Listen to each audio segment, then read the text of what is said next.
आज 13 जुलाई 2026 की रात दोपहर के 4 बजे से पूर्ण साहब द्वारा रचित बीजक पाठ का पाठ बीजक साहब द्वारा किया गया।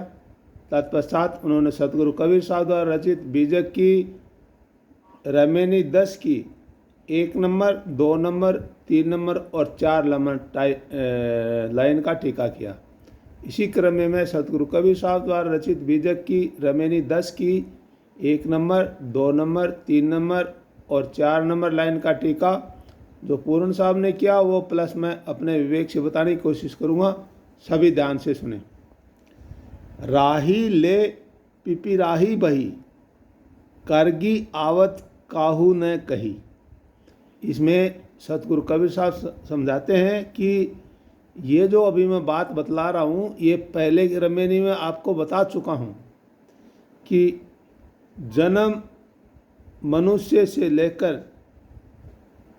33 कोटि देव पर्यंत सब ही सकाम कर्म आदि रूपी बेड़ी में बंधे हुए हैं, तो भी उपासना आदि मार्ग पर चलने वाले प्राकृत मनुष्य सब देव आदि को कल्याणकारक स्वामी मानकर जब संसार सागर में बह चले उस वक्त किसी उपदेशक ने उनको उस रास्ते से अलग करने की यानी किनारे आने की बातें नहीं कही।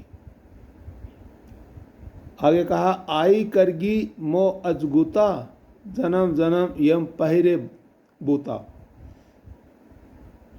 इसके विपरीत उनके समीप आकर कर्म आदि जन्म फलों को और बढ़ा चढ़ाकर कह दिया, जिससे उपासकों की अधिक आश्चर्य हुआ और इस वास्ते बारंबार यम के पराक्रम में अधीन होकर उनका लिबास स्वांग पहन लिया।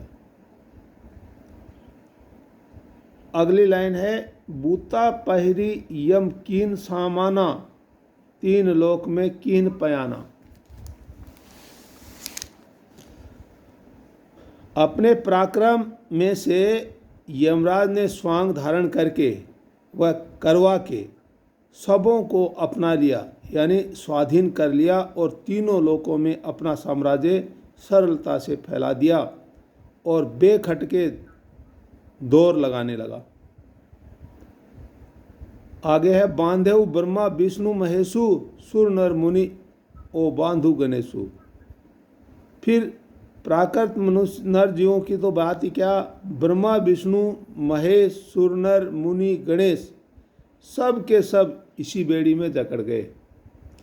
तो आज की जो 4 लाइन है उसमें सतगुरु कबीर साहब यही समझाते हैं कि मैंने पिछली जो रमेनी की लाइनें हैं उनमें भी आपको समझाया है और अभी मैं फिर बता रहा हूँ कि मनुष्य से लेकर के और 33 कोटि देवी देवता हैं, सब के सब सकाम कर्म आदि रूपी बेड़ी में बंधे हुए हैं और वो जिस रास्ते पे चल रहे उस रास्ते पे से हटाने के लिए या लाइन पे लाने के लिए कोई उपदेशक ने भी उनको वापस लाइन पे लाने की कोशिश नहीं किया।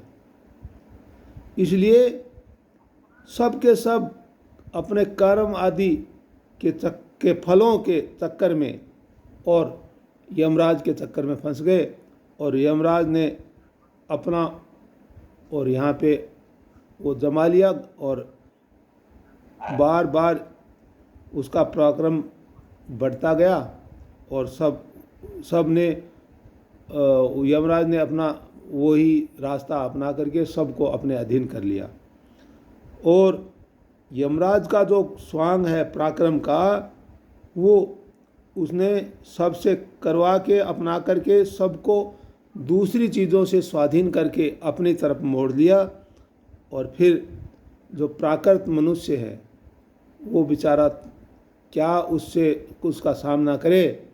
बड़े बड़े देवी देवता जैसे ब्रह्मा है, विष्णु है, महेश है, सुर नर मुनि गणेश सब के सब उसी के अधीन हो गए और उसी बंधन में बंध गए, सब उसी में बंधे हुए हैं।